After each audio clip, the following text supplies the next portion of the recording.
Hello everybody, welcome back to the Reset Info channel. In today's video, I'll show you how to change the voice language on an MG car. So, I'm on a MG S5 EV, and here, after we swipe to the right, we go to settings, we should be able to see the voice section. We want to click on voice, and here we want to click on voice language right at the top here.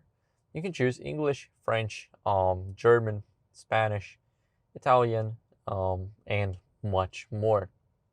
So there's not a lot of options. There's still a lot though, don't get me wrong. But as you guys can see, you can just choose any other language. It will start speaking in that language. And as you guys can see, now we switched it.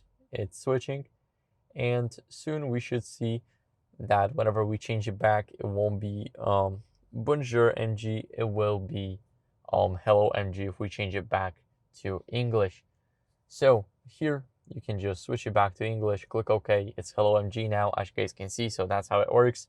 Thank you guys for watching. If you enjoyed this video, make sure to leave a like, subscription, and a comment, and I'll see you in the next one. Bye.